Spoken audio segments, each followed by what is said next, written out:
PFI PFI ये क्या है? कहा जा रहा है इस्लामिक कोई ऑर्गेनाइजेशन है जिसको बैन किया गया है, उसकी क्या रीजंस हैं, और उसके ऊपर बहुत आपके भी डिबेट्स चल रही थी और तरह तरह के रिएक्शंस में देख रही थी, मुस्लिम्स की तरफ से भी आ रहे थे, अच्छे बुरे दोनों।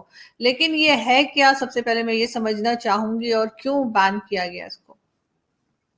देखिए आरजू जी, अगर हम बात करें, सॉरी, कुछ देखिए, अगर हम बात करें ये पीएफआई यानी कि पॉपुलर फ्रंट ऑफ इंडिया, देखिए है क्या ये। अगर आपको याद होगा कुछ साल पहले एक ऑर्गेनाइजेशन होती थी सिमी, ये काफी टेररिस्ट एक्टिविटीज में इन्वॉल्व वगैरह थी, तो सिमी को बैन कर दिया गया। तब एक बैन करा रहे सिमी। सिमी ने क्या किया, इन लोगों ने जाके पीएफआई नहीं बनाई। अब पीएफआई में 8 या 16 ब्रांचेस हैं। 16 ब्रांचेस है इसमें, कुछ एनजीओ है, कुछ पॉलिटिकल पार्टी है, एक स्टूडेंट यूनियन है, एक कुछ है। It's a multi headed hydra. मतलब अब इसको ऐसे बनाया गया कि आप एक सिंगल स्ट्रोक ऑफ लॉ से एक सिंगल चीज लाके आप इसको बैन नहीं कर पाओगे। That is what the idea of this is. तो उसका स्ट्रक्चर ऐसा बनाएंगे कि लास्ट में जो सिमी में लोग थे वही जाके पीएफआई में आ गए, कोई नए लोग नहीं है, वही जाके लोग पीएफआई में आ गए। शुरुआत होती है इसकी केरला से, फिर ये जाता कोस्टल कर्नाटका, कोस्टल कर्नाटका से सेंट्रल कर्नाटका, बड़कल वगैरह एरिया जो है, और यहाँ से धीरे धीरे धीरे फैलता गया। साउथ में इसकी ज्यादा पकड़ है, नॉर्थ में इसकी पकड़ कम है। अभी धीरे धीरे क्या हुआ कि बढ़ता गया बढ़ता गया बढ़ता गया, और अगर आप देखें इनका आज एक मैं बोलूँगा चार्टर टाइप पकड़ा गया, 15 पॉइंट का चार्टर है, जिसमें से 2 4 5 7 10 चीजें मैं आपको बताऊंगा which are factual, you can understand the magnanimity of the, मतलब कितनी सीरियस है सिचुएशन, आप इससे इसका अंदाजा लगा सकते हैं। पहली इसमें एक, इन्होंने क्या किया, इन्होंने अब एनजीओ बनाए, इन्होंने मनी राउटिंग के तरीके बनाए, इन्होंने फोरम बनाए, इन्होंने गवर्निंग काउंसिल बनाए। ये कहते थे जो पकड़ा गया भाई 2023 is call to action day, और 2047 में इस्लामिक कंट्रियों के साथ मिलके हम इंडिया को इस्लामिक रिपब्लिक बनाएंगे, राइट। और गजवा हिंद का डॉक्यूमेंट एक बिहार में रेड हुई, वहां भी ये मिला, ये मिलता है। तो अब यहाँ पे लोगों को ट्रेन करना, आर्म्ड इंसर्जेंसी की बात हो रही है यहाँ पे। ये कोई छोटा मोटा टेररिस्ट अटैक नहीं हो रहा कि कार्डर तैयार करो जो एक आर्म्ड इंसर्जेंसी करे। और इसमें ये भी है कि हमें केवल 10% मुसलमानों का साथ चाहिए और हम ये कर पाएंगे, बाकी इस्लामिक कंट्रियों के साथ से 2047 में हिंदुस्तान को इस्लामिक रिपब्लिक में कन्वर्ट करना, और 2023 में कॉल टू एक्शन ईयर है हमारा, और गजवा हिंद वगैरह का ये सब चीजें बरामद हुई गई। अब आप देखिए दिल्ली दंगे के, आपने सुना होगा, दिल्ली दंगे में पीएफआई इन्वॉल्व होता है, सीए प्रोटेस्ट में पीएफआई इन्वॉल्व होता है, शाहीन बाग में पीएफआई इन्वॉल्व होता है, बेंगलोर में राइट होता है, पीएफआई इन्वॉल्व होता है। आपका अग्निवीर का प्रोटेस्ट होता है यहाँ बिहार में, वहां पीएफआई का हाथ है। हिजाब के मसले में इनका हाथ है, क्योंकि हिजाब में मैं अपने नेशनल टीवी पे काफी डिबेट्स थी। मैंने कहा यार ये जो इतने महंगे महंगे लॉयर है जो लाखों, मतलब 10-10 लाख 20-20 लाख रुपए की एक पेशी की फीस मांगते हैं, उनके पैसे देता कौन? ये लॉयर आते हैं सुप्रीम कोर्ट में पेश हो जाते हैं, मतलब फेरन से घोष, क्या कहते हैं उधर, फौरन से बेशतर, तो इनके पैसे देता कौन है? वेरी एक्सपेंसिव टायर, हम जैसे लोग तो सोच भी नहीं सकते। तो अब आप ये आया कि पैसे आ रहे हैं। अब ये जब रेड हुई है परसों 2-3 दिन पहले, तो करीब 200 से 250 लोग अब तक गिरफ्तार गए। 15 स्टेटों में रेड हुई है पहले 2 दिन पहले, आज भी रेड कंटिन्यू है। तो इनके लोग उठाए जा रहे हैं। अब इन मनी लॉन्ड्रिंग का एंगल आ रहा है, दुबई से मनी लॉन्ड्रिंग होती थी, कतर से पैसा आता था, और एक बहुत बड़ा नाम आ रहा है इसमें टर्की। टर्की से बहुत लेना देना इनका है। मुस्लिम ब्रदरहुड से ये सॉलिडारिटी एक्सेप्ट करते हैं, they are expressing their solidarity with Muslim Brotherhood, and that is on Twitter. इनका कनेक्शन हमस से है, इनका कनेक्शन हमस से, इनका कनेक्शन मुस्लिम ब्रदर्स से। ये अर्दोगन की तारीफ करते, तुमने मुस्तफा कमाल अतातुर्क वाला इस्लाम हटा के एक नया इस्लाम लाए हो टर्की में, इसलिए तुम्हारी मुबारकबाद है। इनके करीब 2 से 3 दर्जन लोग, मोस्टली जो केरला से और जो आईसिस में गए इंडिया से, 95 to 99% लोग इस ऑर्गेनाइजेशन के गए जो केरला गए, कुछ मारे गए, कुछ वापस आ गए।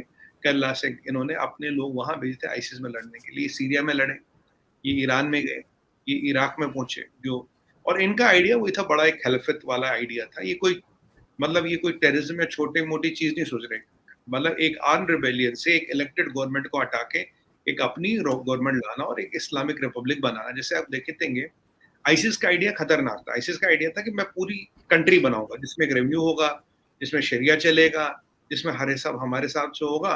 और ये मतलब this is not a demand, this is not मतलब कि कोई कि एक छोटी चीज या मतलब एक बड़ी चीज की बात नहीं, पूरी रिजीम चेंज की। पूरे कंट्री का डेमोग्राफिक बदलने की, पूरी कंट्री का रिलीजन बदलने की, आर्म कार्डर खड़ा करने की, आर्म रेबेलियन खड़ा करने की। और इसमें क्लियर लिखा भाई हम विदेशी शक्तियों के साथ मिलेंगे। और एक हमारे यहाँ है सूफी बोर्ड है एक, तो सूफियों को और कुछ उलेमाओं को मुस्लिम समाज से भी उन्होंने धमकियाँ दी, भाई यू फॉल इन लाइन, क्योंकि ये जो सूफी बोर्ड वगैरह वाले थे कहते थे इनको बैन करो, तो उनको धमकी देते थे। आज कानपुर में जो सूफी बोर्ड वाले हैं हमारे, इन्होंने एक प्रोसेशन निकाला and they supported this book, इन्हें बैन किया गया। अगर आप देखिए जिस हिसाब से इन्होंने ऑर्गेनाइजेशन बनाई थी और जिस जिस लेवल की हो गई थी, अब इसको एक लॉ, ये एक रूल से बैन करना विल नॉट वर्क, क्योंकि ये क्या करेंगे, इसको कोर्ट में स्टे लेंगे, फिर दूसरे नाम से दुकान खोलेंगे। अब आरजू जी हुआ क्या है, अब जो बैनिंग हुई है वो एक अनलॉफुल ऑर्गेनाइजेशन इसको बताया गया। क्यों?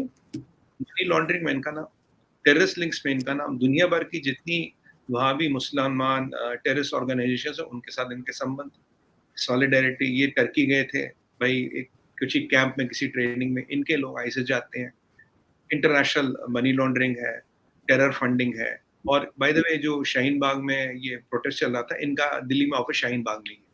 तो शाहीन बाग में आपने सुना होगा कुदरती बिरयानी आती थी। मैं हमेशा कहता था कुदरती बिरयानी कहाँ से, इतनी कुदरती तो है नहीं कि खुद ही पैदा हो जाए। तो अब लोगों को समझ आए कुदरती बिरयानी आती कहाँ से थी।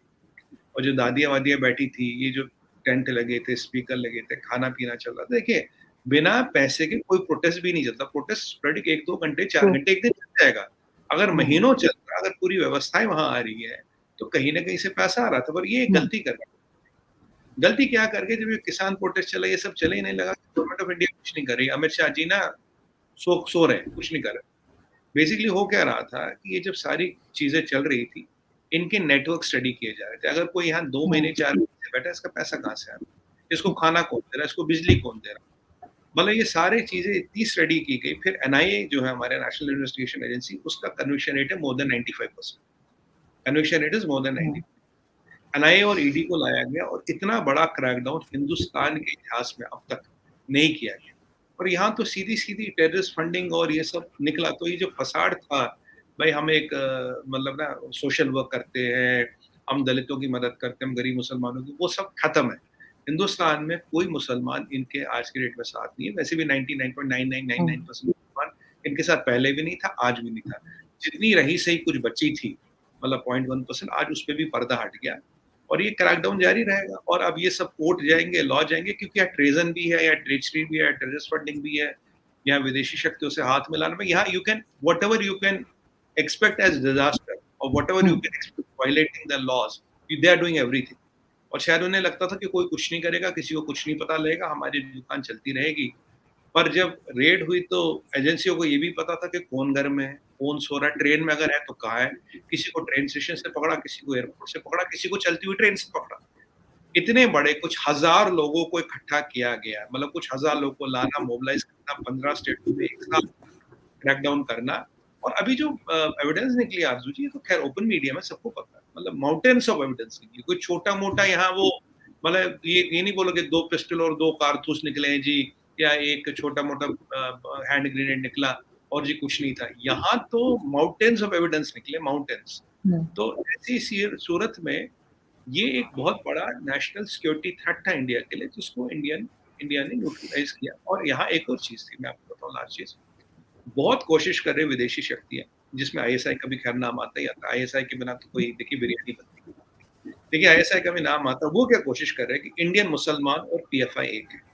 ये मैं अपने नेशनल टीवी पे कहीं बार हर चैनल पे ये कर रहा हूँ, इंडियन मुसलमान का पीएफआई से कोई लेना देना। हाँ ये लोग मुसलमान जरूर है, but they don't represent Muslims of India. Muslims of India जो आपसे ज्यादा है, 24 करोड़ मुसलमान है, उनका पीएफआई से कोई लेना देना नहीं है। एक मिनी माइक्रोस्कोपिक माइनॉरिटी है ये, और ये उसका पार्ट है। और आज हमारी डिस्कशन जो हो रहे थे, what is the threat to Islam, जो क्या मैं थ्रेट टू इस्लाम है, is the Islam with it. कोई बाहर का थ्रेट नहीं है। कोई कहते हैं हिंदू का थ्रेट, क्रिश्चियन का थ्रेट, सिख का थ्रेट, कोई थ्रेट नहीं है, कोई बिल्कुल थ्रेट नहीं है। Only one threat is people like PFI, जो मुसलमान का नाम भी बदनाम करते हैं, जो इस्लाम का नाम भी बदनाम करते हैं, जो इंडिया का भी नाम खराब बदनाम करते हैं, और अपनी ही कंट्री के खिलाफ साजिश करते हो। जिस थाली में खाते हो उसी में छेद करते हैं।